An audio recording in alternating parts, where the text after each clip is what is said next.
right. We're officially 3 days into no sports thanks to the hysteria following the coronavirus. However, that's not going to slow us down a bit. Recorded over 1,200 miles apart. I'm Dylan checking in from Dallas, Texas. I'm AJ checking in from North Dakota. And we're here to bring you our unprofessional opinion. You can even call us the replacements if you will. Ladies and gentlemen, welcome to the BS Academy. Hey. Hey, we're here, man. We're here. All right. So, first and foremost, obviously, we want to know who we are. Tell the fans, fans, viewers, whoever you are out there watching, who each of us are. I'll let you start, AJ. Yeah, so my name's AJ, obviously. I'm living in North Dakota. It's pretty warm up here, so if you ever get the chance to visit, there's a couple beaches, and it's gorgeous. Now, we're still in 20-degree weather, and it's supposed to snow tomorrow, so it's exciting stuff.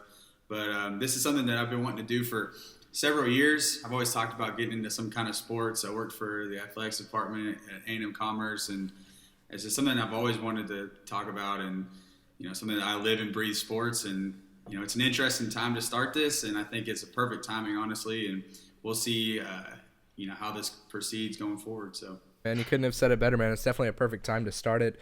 A lot of people giving us a little bit of crap, how we're going to start a sports show, with no sports going on thanks to the coronavirus. But I think there's still plenty to talk about out there. But before we get into that, just let everyone know, my name's Dylan. I'm down here in Dallas, Texas. It's a little bit warmer than what you got up there, AJ, but still not too bad down here. But just to kind of go ahead and start jumping into things, we've already kind of mentioned a couple times. Very first thing we want to talk about, obviously, since we started this podcast with the idea of talking about sports, March Madness, the NBA, NHL, all of these things. And unfortunately, we can't talk about those right now thanks to the coronavirus that's currently taking everything by storm. We've got about 2,500 confirmed cases in the country to date. The NBA elected to suspend the season for a minimum of 30 days and going to kind of follow up after that. Shortly thereafter, everything else just kind of followed suit. The NHL suspended operations. March Madness got canceled. MLB pushing back their start dates by 2 weeks and suspended all their spring training. I think this may be a little bit of an overreaction. What do you think over there, AJ? Overreaction or well warranted? Absolutely not. Like the MLB, I'm not really too sure about the players or anything. Their safety of their players. They're outside, so a little bit more ventilation with the respiratory and that kind of thing. But with the NBA, it's such a close contact game. You're playing defense on somebody, sweating on the other person. When you're blocking a shot, you're hitting their hands or whatever it is. I think Rudy Gobert contracting coronavirus was a huge, domino effect that happened. When he got coronavirus, then he had just touched all the mics and was playing around making fun of coronavirus and how it's not that big of a deal. He had touched all the mics at the presser, and he got a lot of crap for that. And then his roommate Donovan Mitchell, they're both like perennial players. They both contracted it. And then the third player, the Detroit Pistons, I think his name's Christian Wood. He just contracted it. And an NBA ref that ref the Jazz game, who was supposed to ref the OKC New Orleans game, he contracted it. And it was like, okay, we have to do something now because we don't want to be responsible for affecting thousands and thousands of people by playing a game, which, it's all about money in the end of the day. But I think that it was the right decision for the NBA. Now, everybody else kind of follows suit. NBA is the second big rock. The first big rock's the NFL. The second big rock's the NBA. And I think that everybody kind of just followed suit because, they saw what could happen. And I think that, when you have 20, 30, 40,000 people in a stadium and then you've got people that are sick on the floor, and then the NBA is really cool because you can, be a fan on the baseline and all that kind of stuff. And I think that it just was the right move at the right time. Now, it's only 30 days, so it's not completely canceled. So we'll see. The one good thing that came out of it is the Mavericks got a big win at the end of that. But, like I said, it's not an overreaction. I think that it's the right reaction. Now, the other sports, it's hard to say, but that's kind of my stance on the reaction from the NBA at least. Yeah, I can see it a little bit more with the NBA. I'll give that one to you a little bit just due to the fact, they, like you said, they are close in proximity to the fans. You sometimes see players falling on the fans, things of that nature. However, I think it's a little bit crazy with the other sports. The NHL suspending it. They do have similar arenas. Obviously, a lot of NBA teams do share arenas. They share arenas with a lot of these NBA teams. However, they're separated from the players, so I don't think I don't see the issue with the players getting sick. I mean, if they get sick, I think it may just be due to more so them traveling as frequently as they do. As far as like the whole big gatherings of people, that's another thing that they're pushing on, trying to make sure that we don't spread this virus anymore. However, I mean, even without the big gatherings of people are coming into contact with more and more people every day. I think even if you take out, the 20,000 people that may go to a Dallas Stars game that are sitting there, I mean, they're still going to go run into each other at the Walmart whenever they're going through their toilet paper frenzy right now. Yeah. So, I mean, there's still human contact. We're not quarantining the whole world. So, I mean, I just think it's a little bit much. I mean, as far as things go, I think it's going to have some pretty drastic impacts if they do decide to resume play this season, or when they decide to resume play this season. You're going to see some teams that were hot that are not going to be so hot anymore. Their streak's going to die out. As a Stars fan, I'm very happy though. In the NHL side, we were on a 6-game losing streak, so this is the postponement may be a little bit good for us in the long run. Catch your breath. Correct. Yeah, a little bit. I'm still a big proponent. I think we should get Jim Montgomery back. Who cares if he's alcoholic? No, I'm just playing. But the MLB pushing their season back, I think that's a little bit of I think that's a little bit of an overreaction. Like you said, they're outdoors, not a lot of contact. Everybody's pretty far away from each other. I mean, each base is 90 feet away from each other. I feel like that's plenty of social distancing. To be able to not have to worry about What's that. the minimum, 6 feet? Yeah, something like that. I think it's 6 feet. Yeah, something crazy, bizarre like that. You got to stay 6 feet away from people. Okay, you're closer to people when you're driving in a car and they're in the lane next to you. That's about 6 feet right there. So just for that's how far they bury you underground. So yeah, I guess they just applied it to this. Yeah, I guess so. I don't know where they got 6 feet from.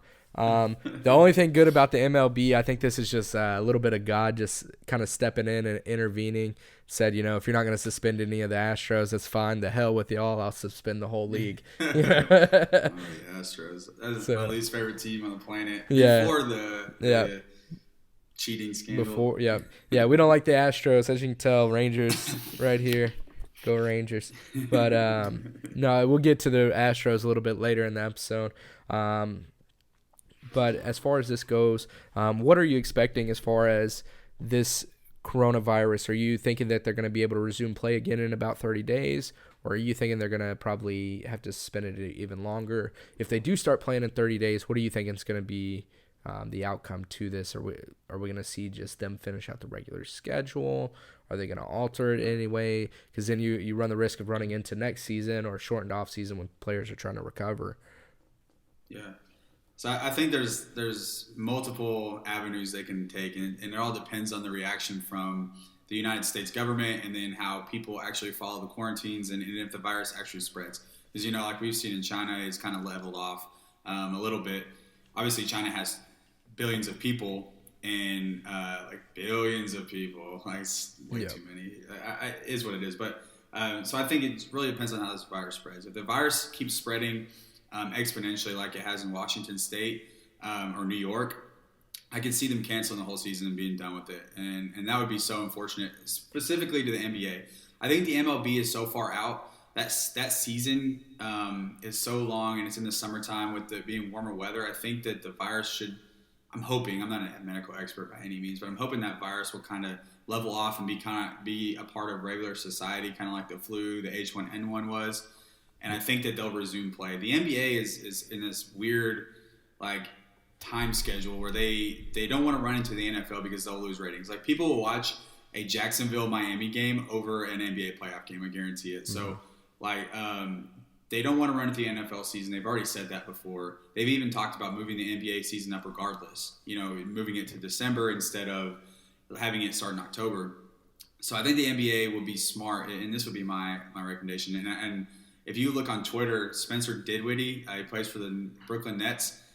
He's a pretty good point guard. He's kind of come up from the ranks. He used to play for the Bulls. He tweeted an idea that I thought was really cool. It was a 28-game tournament where it's like the best of three, and basically you would get seeded based off your record at the end of the suspension of the season, and the top four NBA teams. So you have obviously you have the Bucks, the Lakers, the Clippers, and the Toronto Raptors would be your top four seeds, and they would get buys. And then you would base off of who would play based off of their records. And then the four bottom team, I guess it would be the two bottom teams would have a play-in, basically a play-in with, well, it would be the four bottom teams would have a play-in for the last two spots or whatever it is.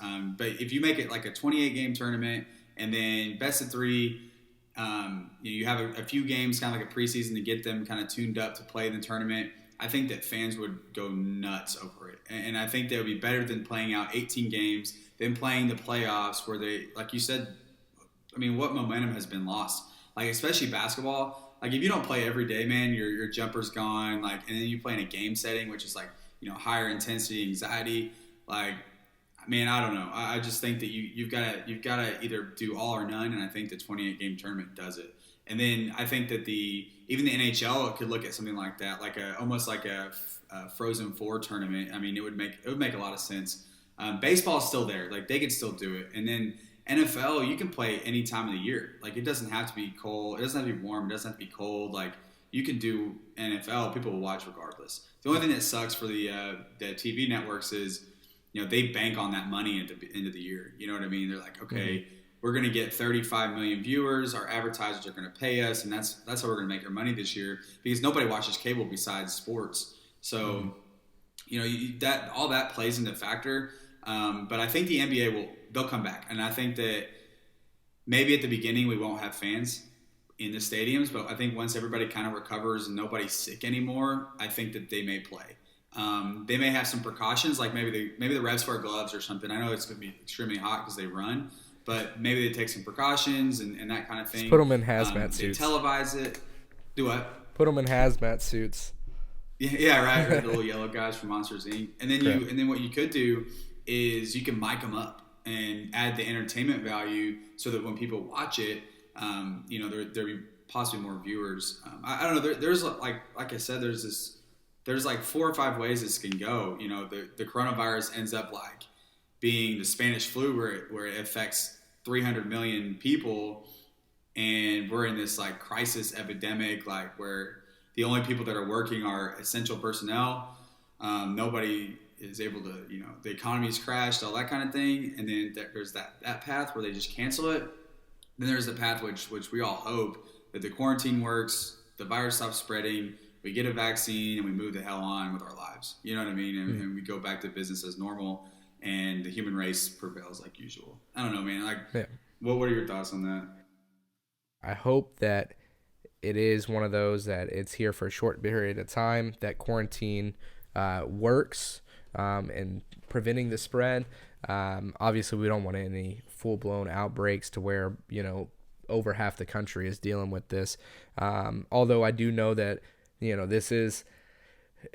in essence, it's like the flu on steroids from what I'm hearing. Again, to all the listeners, we are not experts. We're not doctors or anything like that. So it's just our this is our unprofessional opinion when it comes to the coronavirus. But I'm thinking personally that this quarantine will probably work a little bit, just because I think we're doing it pretty early on. The thing is, we just got to get everybody on board with going with the quarantine.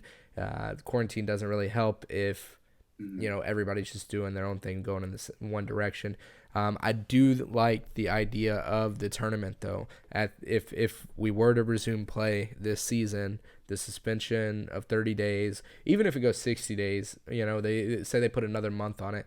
I mean, at that point, you're looking at May. At that point, you'd probably still finish the season. You're probably looking July, August, maybe. I mean, I think that's plenty. You're going to eliminate the off season, so hopefully, Right. nobody's rehabbing anything serious. Hopefully, they can utilize this time of being out to kind of rehab any injuries if that's the main concern. But I definitely like the idea of a March Madness style tournament. I think it would be best just to be able to do that to get get the season over with and still crown a champion at the end, and also to help all the deprived fans that were looking forward to March Madness and get that back. So yeah, all of us. Myself. I was really looking forward to the March Madness tournament. We had so many plans for the podcast here with March Madness, and it just came crashing down. So we're instead covering coronavirus and pretending to be doctors until the sports world comes back. But that's the way I'm seeing it. I really hope they do the tournament. Either way they do it, though, I just want to see the sports come back here soon. Hopefully it's not a long layoff. I think with hockey that could work too. I mean, I think it would be even better in hockey than even the NBA, just due to the fact that we already know how crazy hockey playoffs are.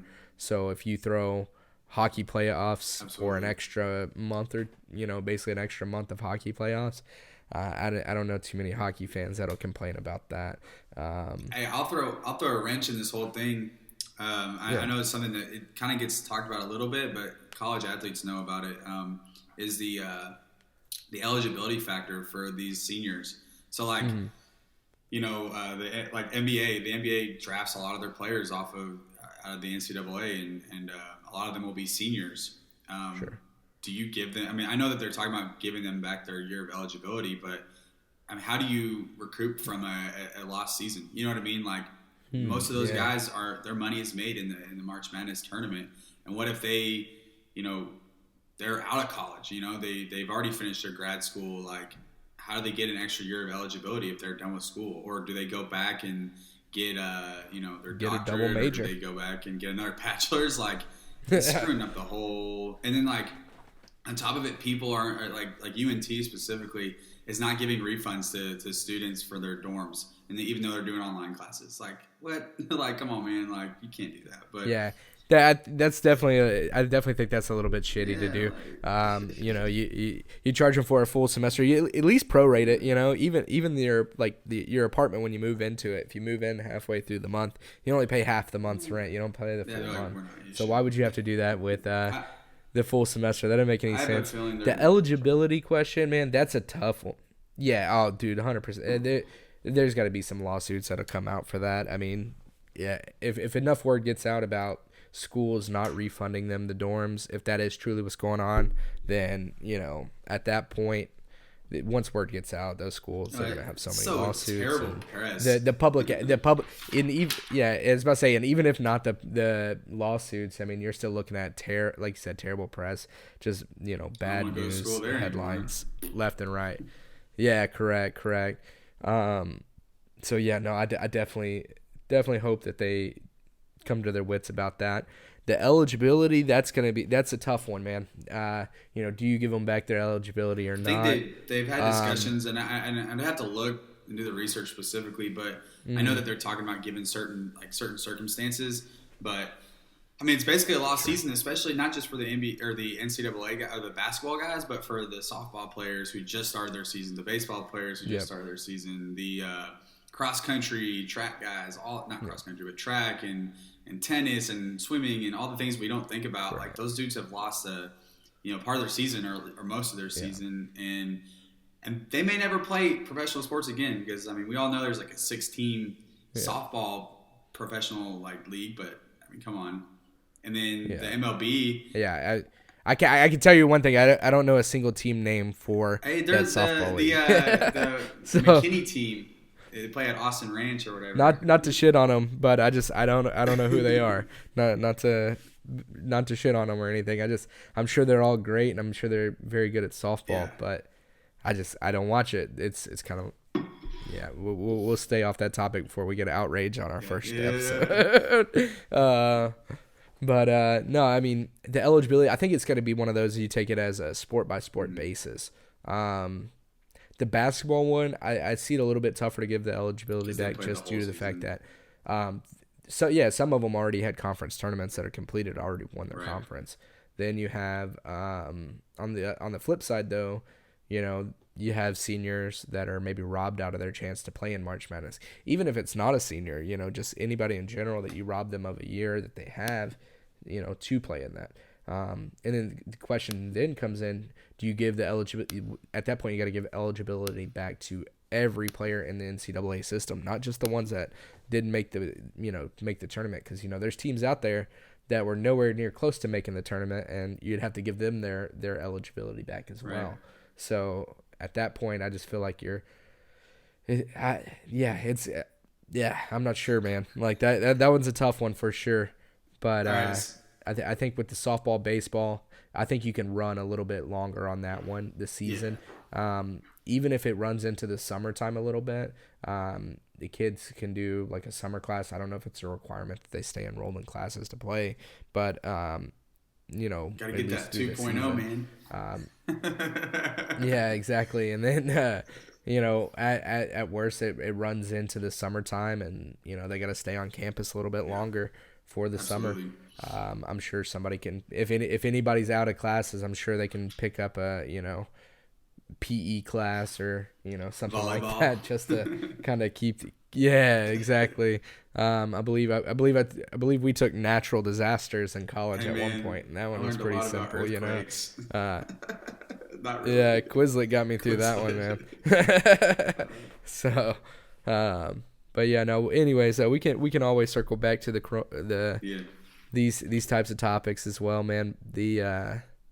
It's definitely a complex issue on what you want to do, but I think we got to start transitioning into another subject here. So free agency gets underway this week. The only thing that really we'll go off the coronavirus into this. The NFL is not really halting anything, obviously, as of right now with free agency. I don't think they have to worry too much about their season. The draft's coming up. Kind of worried about that because that is next month. But free agency, it's going to be starting this week.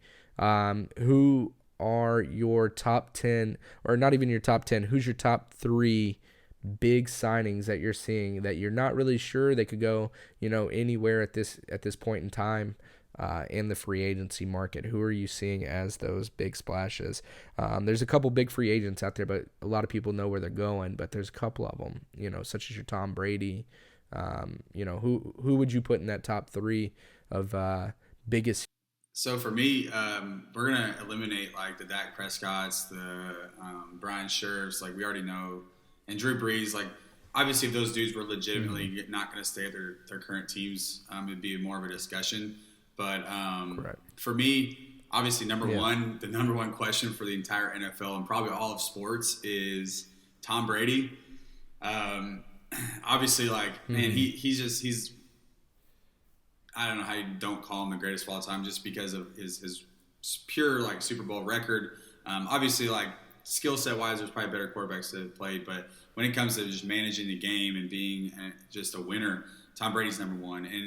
And the way I look at it is there's several spots he can land, and it's any team that doesn't have a good quarterback or doesn't have a quarterback that brings a big splash. At the beginning of the offseason, they were talking about going to the Cowboys, which made zero sense. It's just people talking, and then they were talking about the few teams that I've heard lately are L.A., the Chargers. I want to call them San Diego. Yeah, I think it's a Do great what? landing spot for him. Yeah, they should have Yeah, never moved from and San then Diego. so San Diego. So LA did so not if you want them. think the Los Angeles one's the most intriguing to me because you think about the market for Los Angeles, how many people are in that area? Millions and millions of people. It's the big. I think it's the Yeah. biggest market that we have for football. They already have the Los Angeles Rams, which are the obvious Hmm. favorites out there. They got Jared Goff, Todd Gurley, and Cooks, and Robert Woods, and Cooper Kupp, and all those guys, and they have a great offense and whatnot. But I think that Philip Rivers has kind of died out on everybody. Him and his bolo ties or whatever. But I think that if you bring Tom Brady to Los Angeles in a Chargers uniform, I think that they have a whole scheme of marketing they can utilize, and I think that that would bring them on the map. Whether or not they'd be any better than they are now, I think they would be. They've got the pieces in place. Like they have a good defense with a good defensive line. They have an aging secondary, but if Melvin Gordon stays, I think that team is primed. They have one of the best receivers in the league. Keenan Allen is just amazing. Hunter Henry, I know he's on the free agency docket, but if they're able to keep Hunter Henry, actually I think he got franchise tagged actually.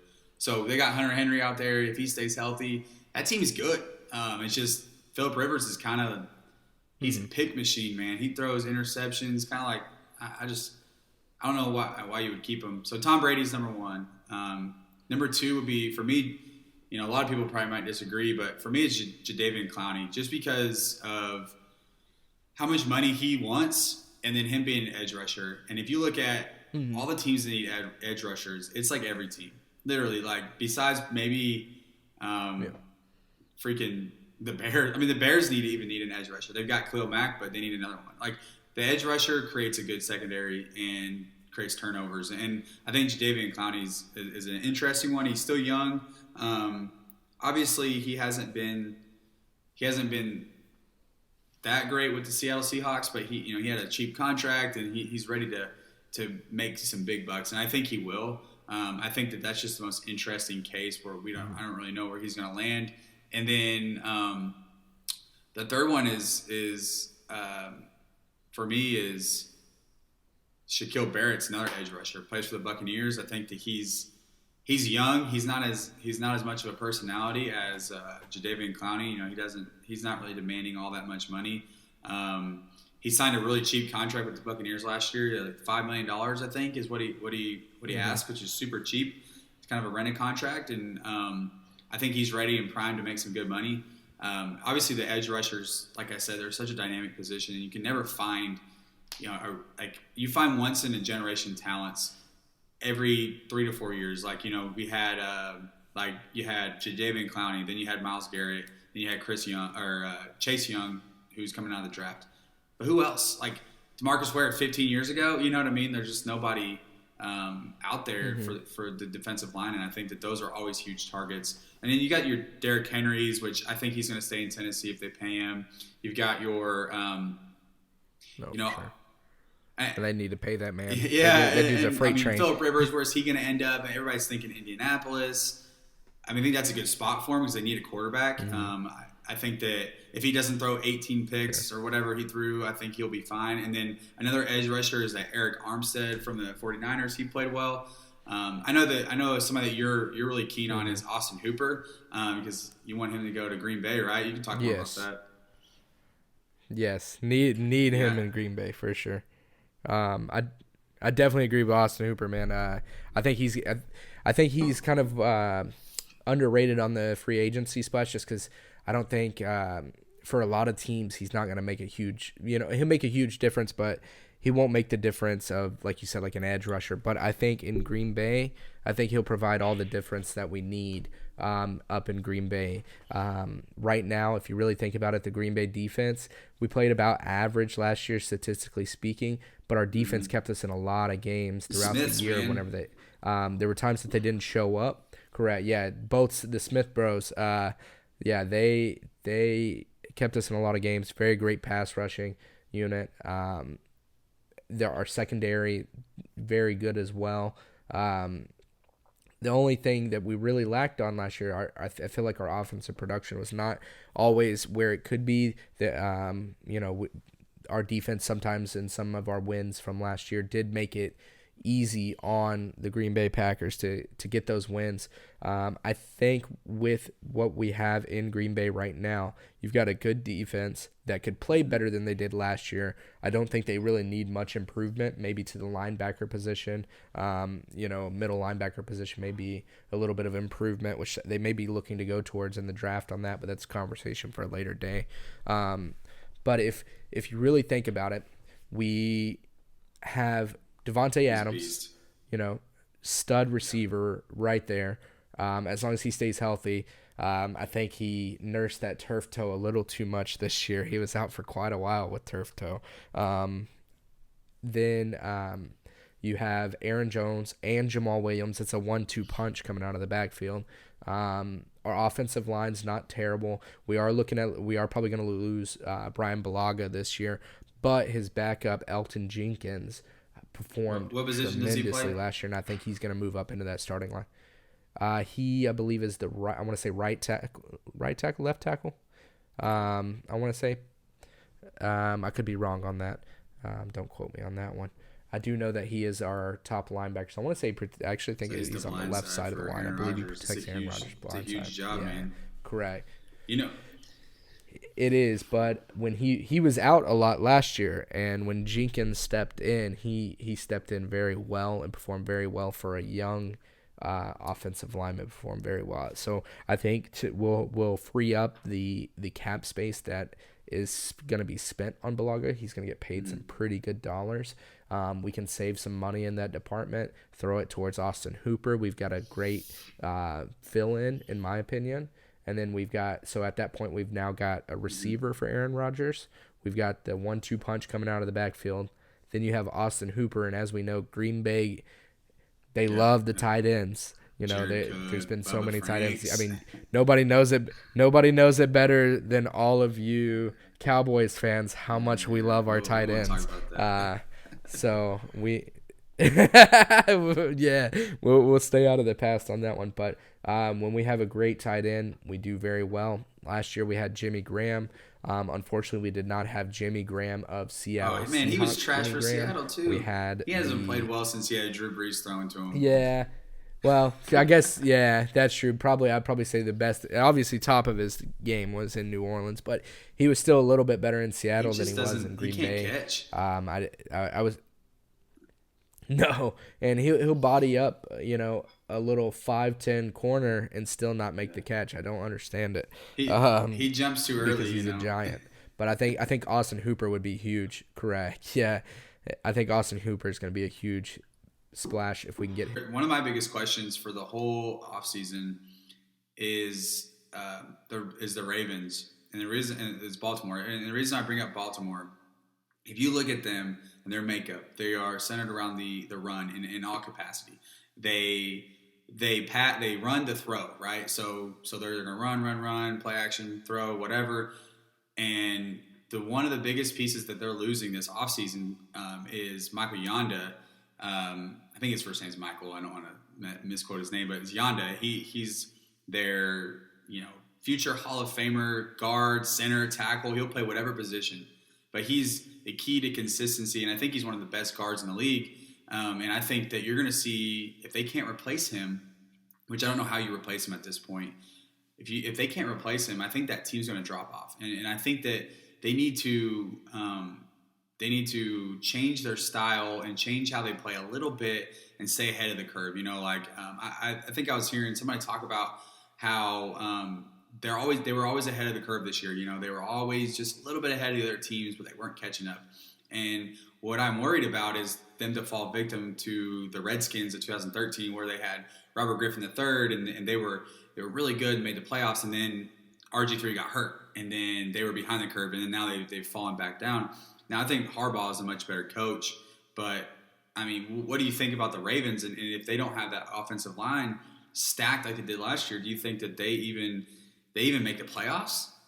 I definitely think they make the playoffs. I think that's going to be a for sure deal. Barring no serious, injuries or any crazy catastrophes that happen during the season, they will be in the playoffs 100%. No way they're not at least a wild card team. I mean, and if you really look at their division, who do they really got in there? They've got the Steelers. They've got the Browns. And then they've got Cincinnati. Although Cincinnati probably will be drafting Joe Burrow, so they're gonna have a good quarterback coming in, but still rookie, getting his feet wet. If they take him, I'm assuming they would take him. I think that ownership is the worst. Correct. So the division's Carson not Palmer really that stacked. Yeah. I don't want to play there anymore. Yeah. He legit retired early to not play there. Yeah. When the second best team in your division is the Browns, it's kind of. it's kind of hard not to make the playoffs. Now, granted, the Browns, I feel like, have a lot of the pieces in place. They just, for whatever reason, didn't perform. I bought into the Baker hype last year. I mean, I took him in fantasy football, and he didn't do so hot for me. But hey, that's okay. It happens sometimes. I think he drank one too many natties. In the yeah, offseason, man. he was like? shotgunning way too many beers at the Indians games up in Cleveland. So I think the Ravens definitely make it, regardless of how their O-line looks. Now, as far as how well they do once they get to the playoffs, that's a whole nother question. I think that they get to the playoffs, barring, again, no crazy things that happen next year. The only thing that you have to worry about is if their O-line's not as good, not providing as much blocking power needed, does Lamar hold up all season? I think he's tough, and I think he's resilient. So therefore, I think he will do his damnedest to do it. But again, these are big NFL players that are coming after you. So I feel like they're going to put a lot on the line if they lose protection for him. But at the end of the day, I've also seen some plays break down and, defensemen get in the backfield, and he makes them look like a fool. So I think that Isaiah Simmons running at him. He's just as fast as Lamar is. Correct. Yeah, but Lamar's like shifty, man. taller. Shifty. Yeah. He'll make you look like a fool if you come in and bite on one of those fakes. But no, I definitely think they make the playoffs. I think that this past year, was their opportunity to go to a Super Bowl. I do not foresee them going to a Super Bowl again this year. Yeah. I think last year they had that magic. I think what happened was they mismanaged it. Anytime you give a team 2.5 weeks off, the main players, the best players on the team, such as Lamar, Mark Ingram, Mark Andrews, all of them, you let them sit for the last 2 weeks of the season. Or I'm sorry, you let them sit the last week of the season, then they get a first round bye. I mean, that's 2.5. That's 2.5 weeks. It don't matter what sport you play. If you sit down for 2.5 weeks, try and granted you're practicing, but it's not game time speed. So I mean, right. I think they should have played a little bit that last week of the season. Obviously not the whole game. Maybe first half, first quarter, just get some reps in, just to keep the flow going. But yeah, no, I definitely think they make the playoffs. They're still going to be looking good on defense. I think they just franchise tagged Matthew Judon as well. I saw that the other day. Mm-hmm. So they got him with the franchise tag. I'm sure they'll end up extending him as well. I don't foresee him trading him. I mean, it's really hard to come across a good pass rusher in the league. So I think they're going to be fine. So you got the Ravens. Who, the big question mark. Patriots, big question mark. The AFC is kind of in turmoil at this point. Correct. Early, extra early predictions. Pre-free agency predictions. So do you think that there's a free agent out there that can totally change the tide or turn the tides for a team? And if so, what are your predictions? I want to hear it first, I want to hear it early. It's over. It's way too early. I get it. Sure. The draft hasn't happened. The free agents haven't been signed. But who do you have in the Super Bowl next year? Super Bowl next year. Okay. Yeah, just go with that. Yeah, let's see. As much talent as the Cowboys have, I still can't bring myself to say it. They always do Cowboys things, man. They're going to get Dak Prescott back, whether it be via franchise tag or they're going to pay him the money. I hope they pay him the money. He deserves it. He played his ass off. But I don't think, even with that, I don't foresee it happening. Maybe not the first year. They're going to be under a new coach. From what I hear, he's going to keep the system pretty much almost the same, which I don't know if that's a good thing or a bad thing. The system for the past couple of years hasn't always worked, so I think he needs to change it up just a little bit, tweak it. I'm sure he will. I'm sure him saying he's going to keep it the same. It's just things he said to appease Jerry during the interview phase. I mean, when we all interview for jobs, we always tell them what they want to hear, but we don't. It doesn't always mean that we're doing that. 100% the truth, man. Correct. I think so. I mean, I would say that they're going to be a playoff team for sure. I don't foresee them not winning the division again this year. I think this last year they had a little bit of motivation loss, so I could see them winning the division. I don't quite see them making the playoff or making the Super Bowl, but I would not be surprised either, though, if they did. Right. the NFC clear cut that I'm thinking would be in the Super Bowl. I think if Drew Brees stays in New Orleans, I can see them going. Um, Mhm. I'm gonna be a hometowner here and say I can see the Packers going, especially if we land Austin Hooper. I think that's gonna be a big deal. You think We that's got the missing piece for Green Bay? Is the tight uh end? surprisingly yes, because we rely on them a lot. I know that sounds crazy. A lot of people are tight end, no way. But I mean, if you really think about it, we got weapons at every other skill set but that position right now. I mean, we've got a Right. great receiver. We got great young receiver. Well, not great young receiver. We got above average young receivers. We've got two great running backs. Hold on a sec. Hold on. Sure. And now for advertisements. Oh wait, we don't have any sponsors yet. First episode. But if you want to sponsor, hit my line. If you want to become a sponsor, hit us up at bsacademy63@gmail.com. Yeah, so as I was saying, I think that Austin Hooper, I think he makes a big difference for the Packers. I mean, they've got a they've got a receiver, they've got two great running backs, they've got obviously a very great quarterback back there. Offensive line, not too bad. I feel like we need to maybe spend some time in the draft on the offensive line. I know that we're going to let go of Balaga, but like I said, he's got a backup that played very well in his absence. Maybe spend another draft pick on another guy, get some better protection. So There was some here you time go. when Who you got, man? Like I'm hearing all about these Packers, but who you got? Yeah. Who you got? Nah. All right. I don't think the Packers, as much as I wish they were. I'm gonna say Saints. Okay. And then AFC side, that's gonna be the tough one. 'Cause who knows, right? Yeah, that's a toss up. Let's see here. I say Saints, and then I say Tom Brady goes to San Diego, Los Angeles. and they don't. Los Angeles.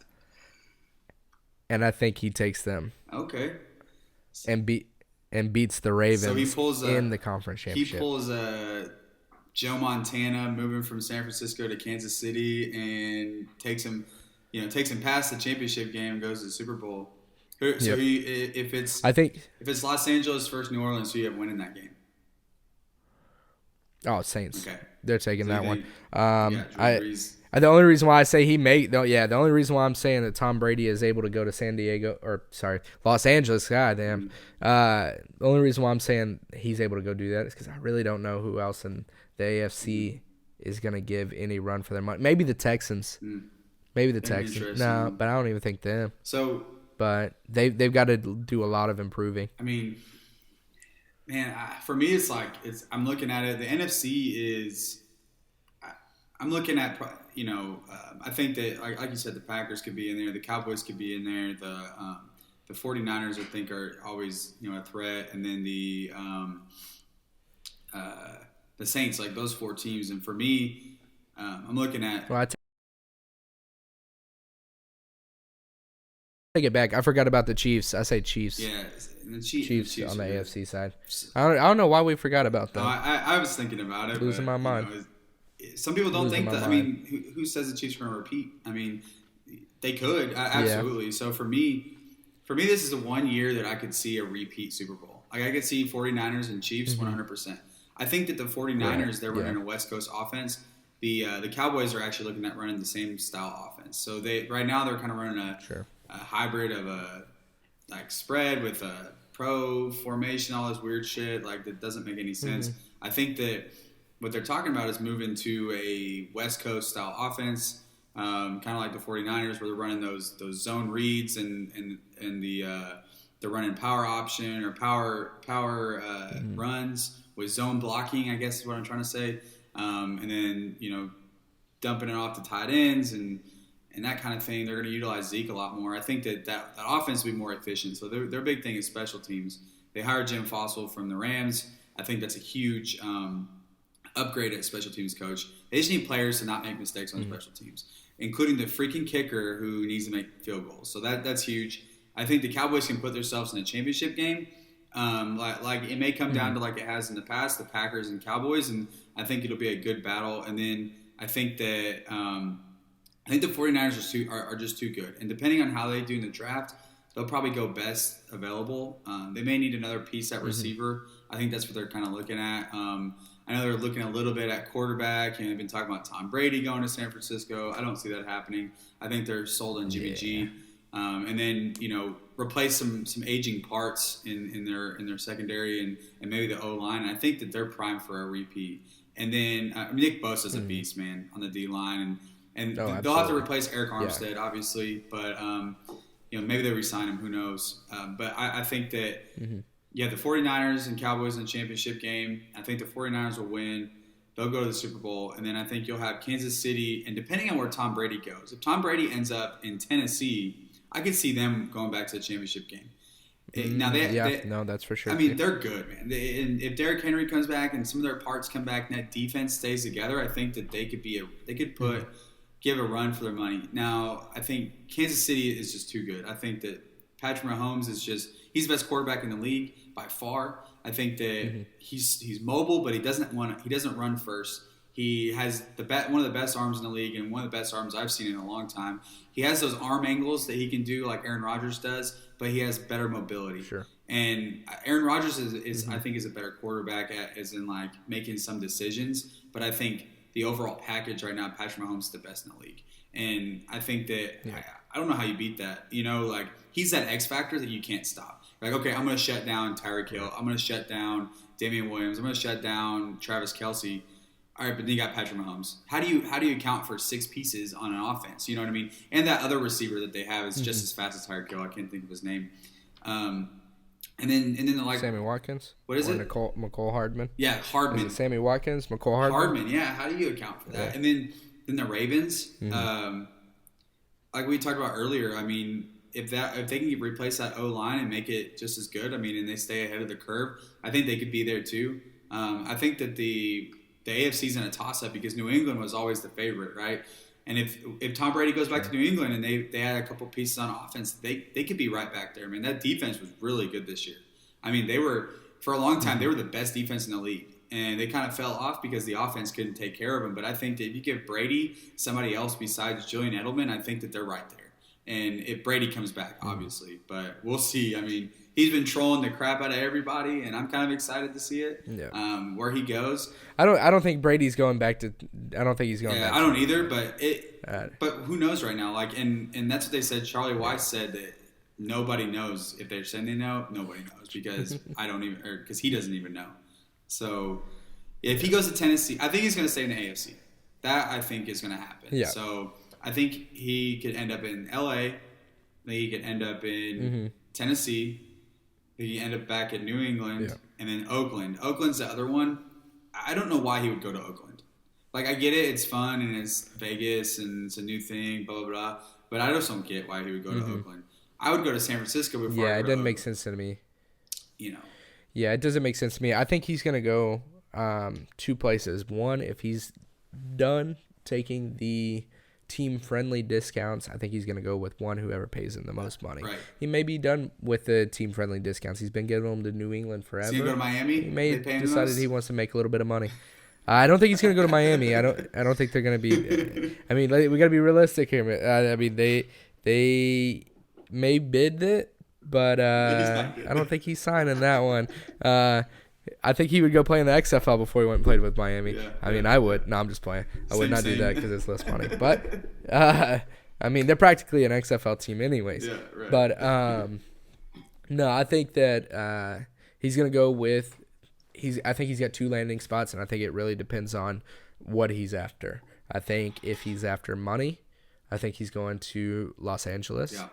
If he's after money and also still trying to win a title – which I'm assuming he's trying to win a title, but he'll probably give a little bit of a discount in order to do so. Not as much as he's probably given in the past. I think he's going to Tennessee. I think those are his 2 landing spots. So he was quoted in saying, I think that's where he goes.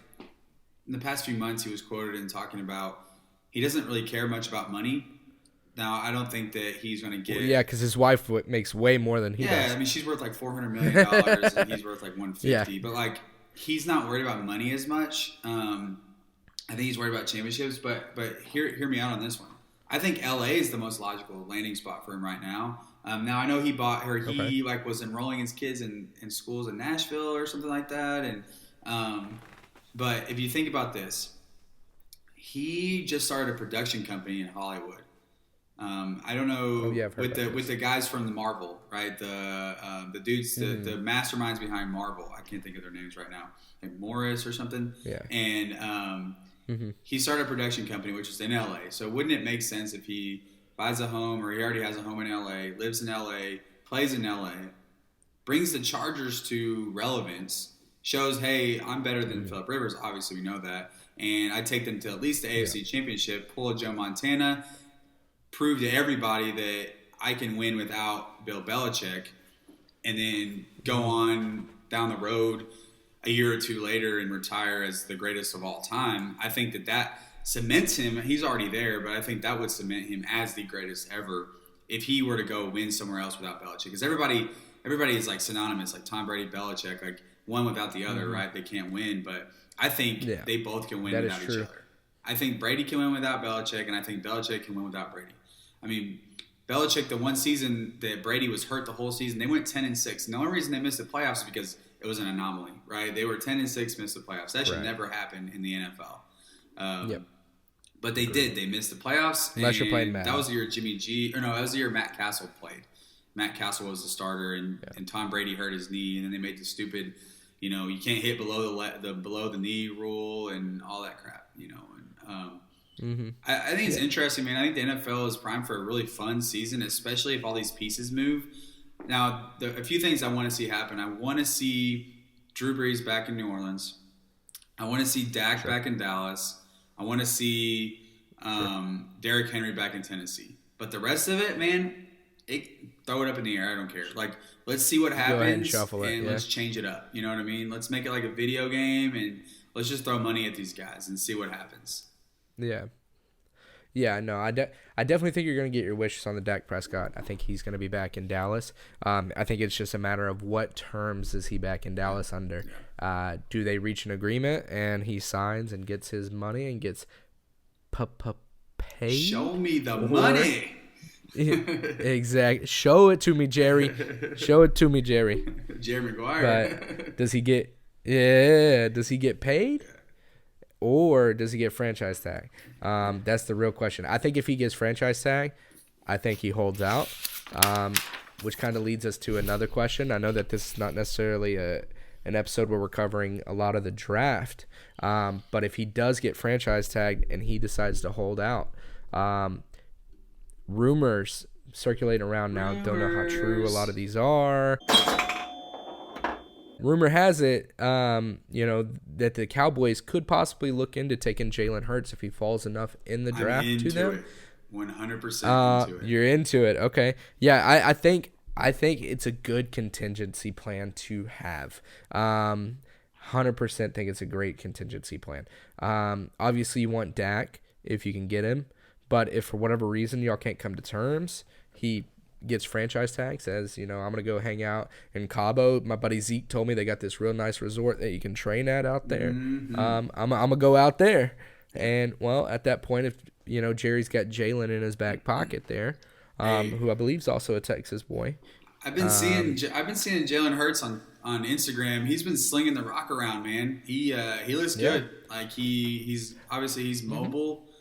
He's got good arm strength. I think sometimes his decisions are questionable, but I mean, he's not a running back. Like they talk about Lamar Jackson. I think that he brings that same element. Now he's not nearly as fast, but I think he's a little bigger and a little stronger. I think his arms are a little bit stronger, but I think that the Cowboys could be onto something. If Dak wants too much money and he's asking $40 million, I think Jalen Hurts falls to.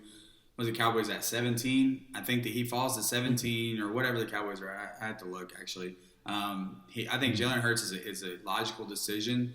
Now, the problem with that is I want Dak. I think Dak is the right guy, And I think that allows the Cowboys to draft a safety or a corner in the first round, which we desperately need, especially with Byron Jones leaving.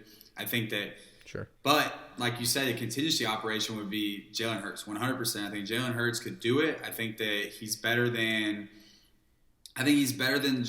Justin Herbert or whatever his name is from Oregon. Everybody loves that guy. He's tall, right. He's got the arm strength, but so did Ryan Leaf, right? And then I think people love Joe Burrow. People love Tua.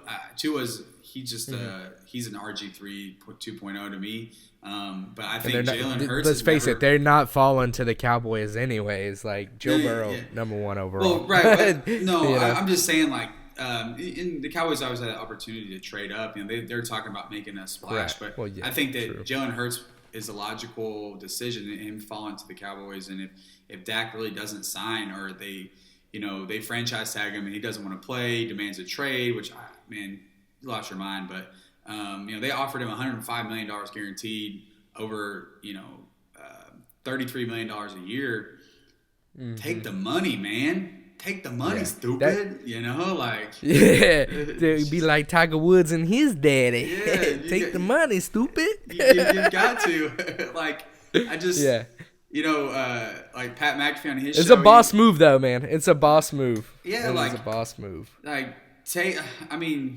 don't know, man. Like, you can't ask for more money because you're going to end up with no money. You know what I mean? Like, you got to take the faux show money. Like, just do it. Shout out to Pat McAfee. Yeah, absolutely. Pat McAfee. It's just like, I get it where he needs to try for the money, but they gave him a fair, they gave him the richest contract in NFL. It'd be the richest contract in the NFL right now if he were to sign, and he said no. Bro, you didn't even make the playoffs last year. Like, for real? Like, and you're getting this contract. That's insane. Part of me hopes that the Cowboys don't develop this contingency plan. As a non-Cowboys fan, I hope that they wreck their damn salary cap on Dak Prescott right now. I hope they give him whatever he wants and bend to his will. I don't think they will because Jerry is too smart to do so, I think. I think Stephen he knows Jones business well enough not to do that. Yeah, absolutely. But don't get me wrong. I do not want to go back to the early mid 2000s where before Romo we had, the succession of quarterbacks was Quincy Carter, Chad Hutchinson, Drew Henson, Vinny Testaverde, you name it, we had that person. Drew Bledsoe. Yeah. And then all of a sudden it was like Drew Bledsoe gets hurt and Tony Romo, like, he shows this spark. He threw a lot of interceptions his first game. Cool. Got DeMarcus Ware on the other side, just destroying people. And then Romo was a great quarterback for a long time. He just couldn't win the big one. And, I think Bill Parcells left too early, personality conflict with Jerry. And then you brought in the complete opposite of Bill Parcells, Wade Phillips. You didn't give him enough time. He goes 13-3 on one season, that you fire him, and then you hire Jason Garrett, who, from all things, he was a good dude, and he gave the right message. He just wasn't ballsy enough.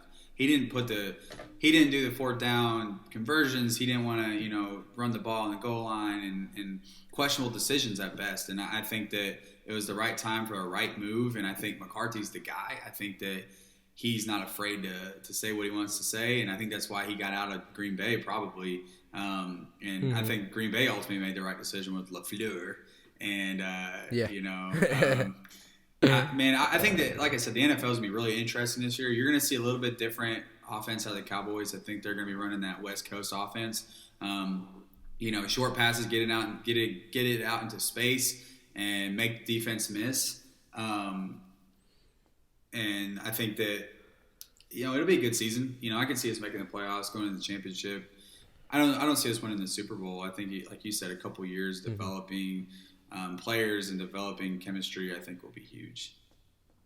Mm-hmm.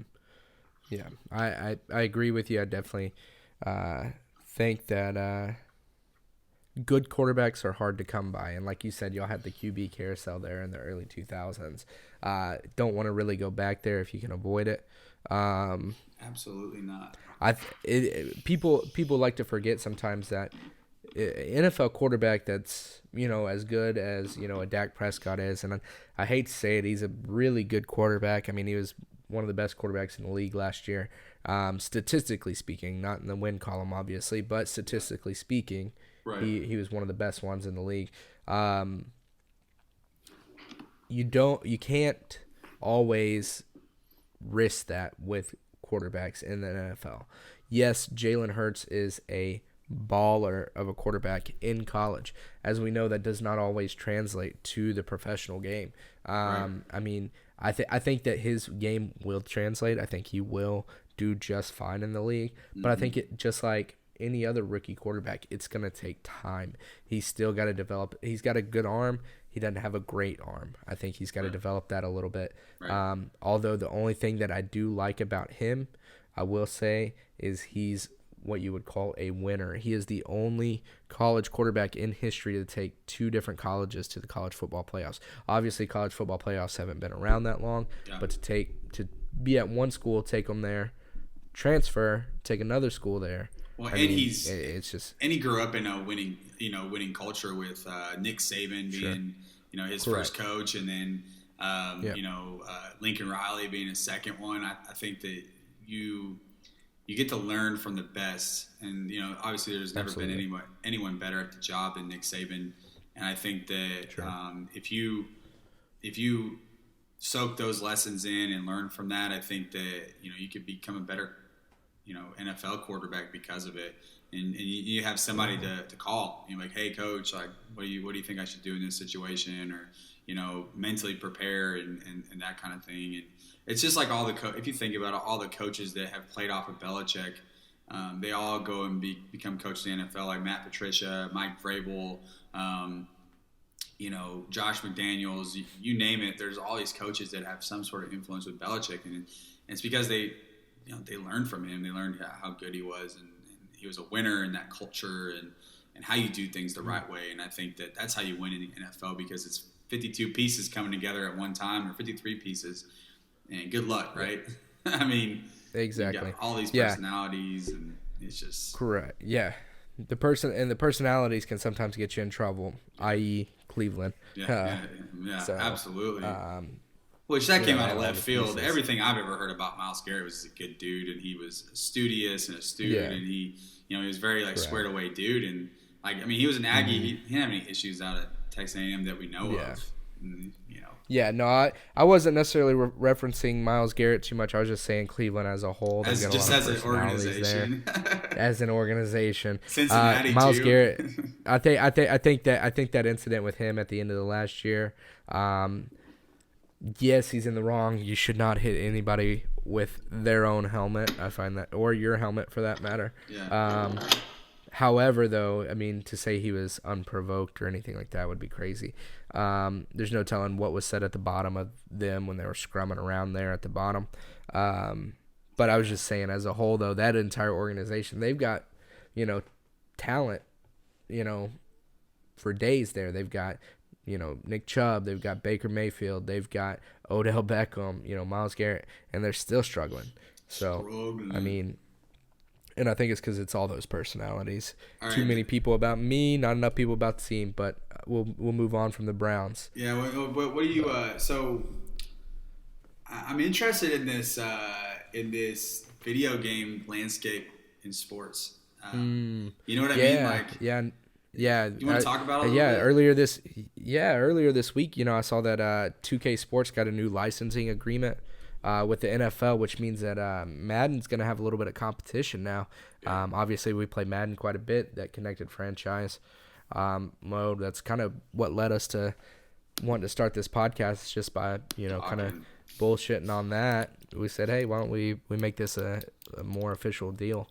But I think it's going to be nice to have the 2K game coming in for football. Just due to the simple fact of, I think Madden needs the competition.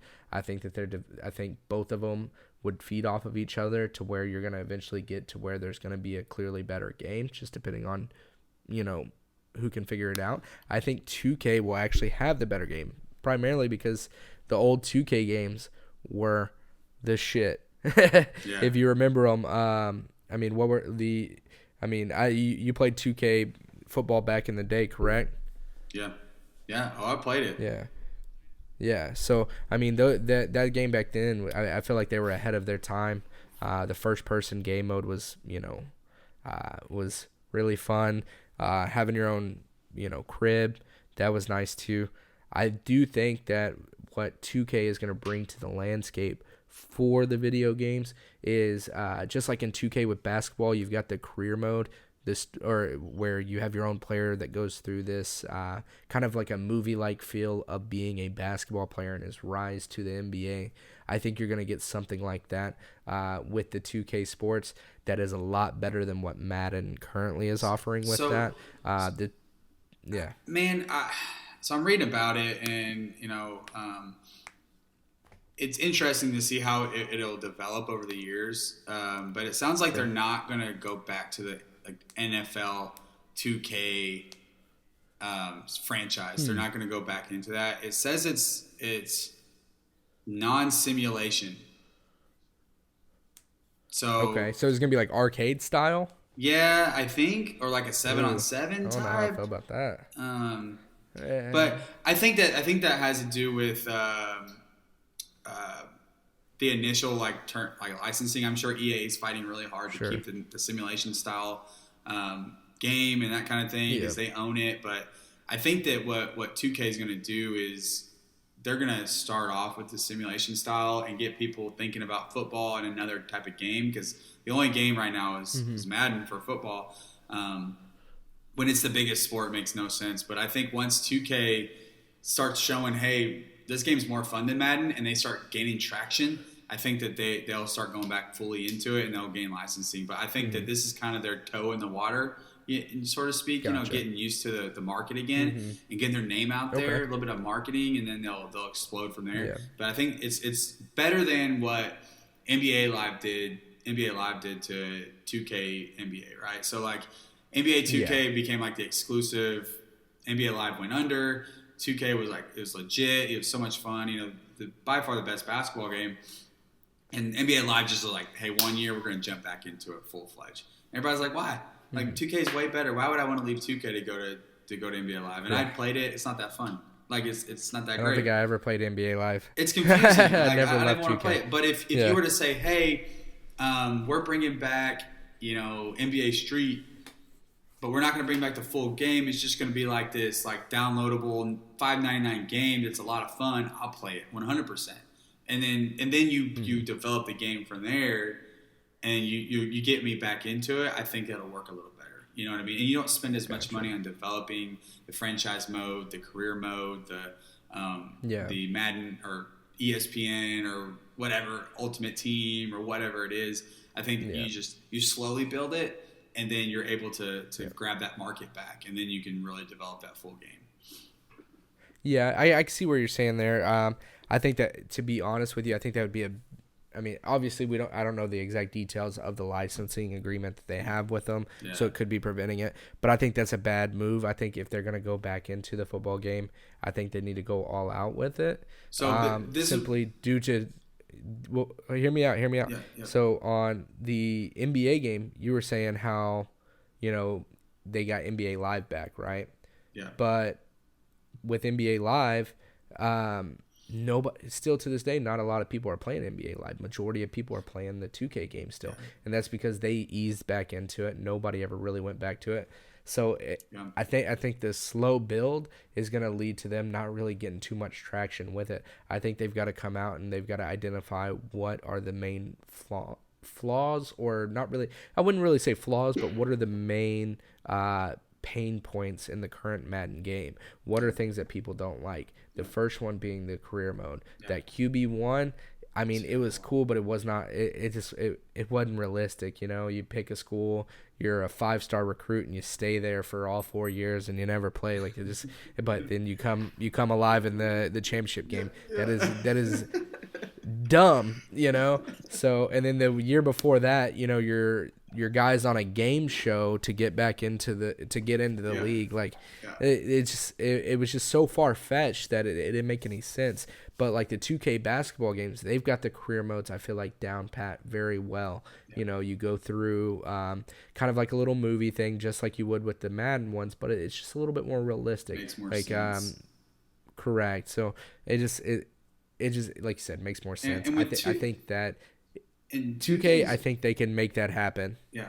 No, and I think 2K is just so good at the customization piece, where they allow you to download your images and design the Correct. jerseys from scratch, essentially. And I think that Yeah. if 2K were to bring that to NFL and this whole section of people that don't want to play Madden Ultimate Team, I'm sorry, I don't want to play that crap. I don't want to pay 99 cents for 1,000 coins so that I can get a player. Like, I'm sorry, I paid $60 for I already a paid stupid 60 game. for the game. Yeah. Like, I want to play this stupid game. But give me customization and give me that freedom to create and to do those types of things. And I think that if they tap into that market, and then obviously gameplay will be a little different because I think that's how it is for every game. But like you said, you hit the painstaking stuff, but also build on what people like. Like build on the online modes and make those better, and then build on the customization. I think people love the dynasty and franchise modes. And people love the career modes, but if you do it like where it's like,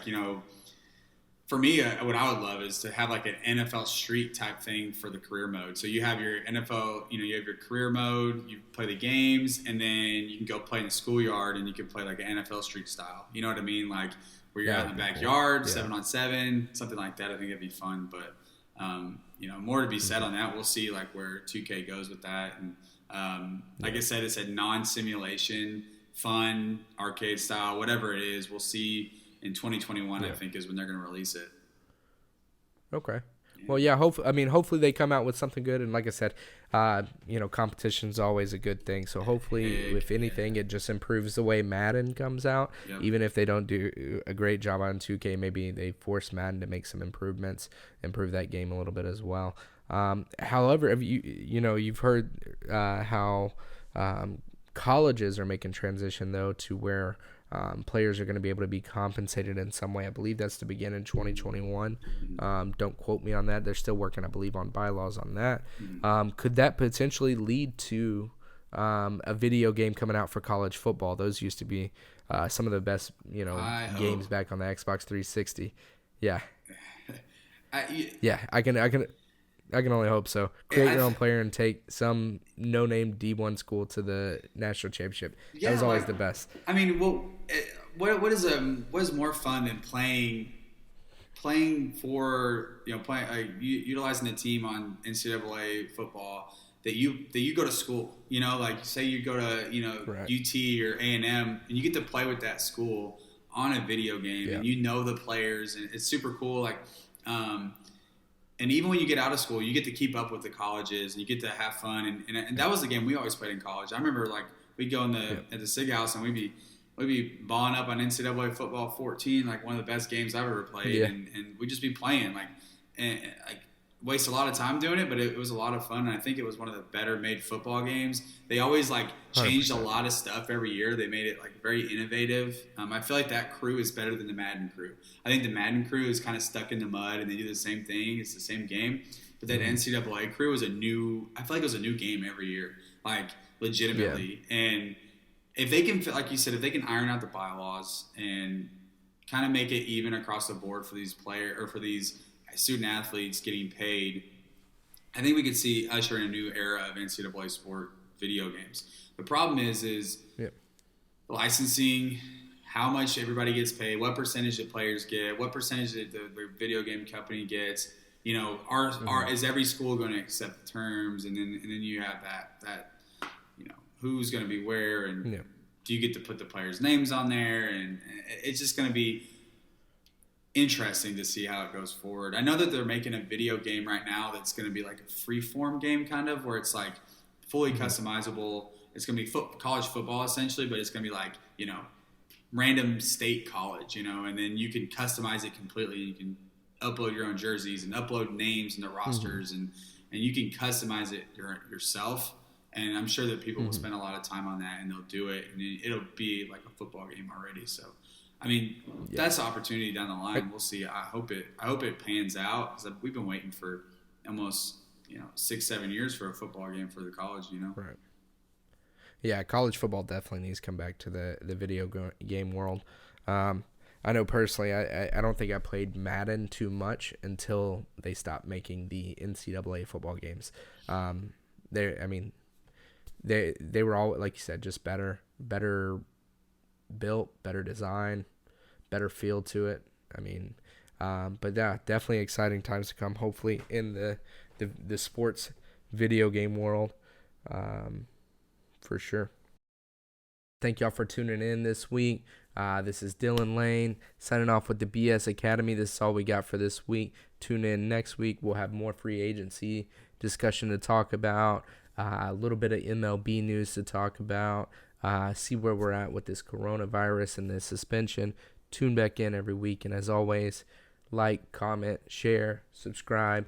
Help us get the word out. Much love. Y'all have a great day.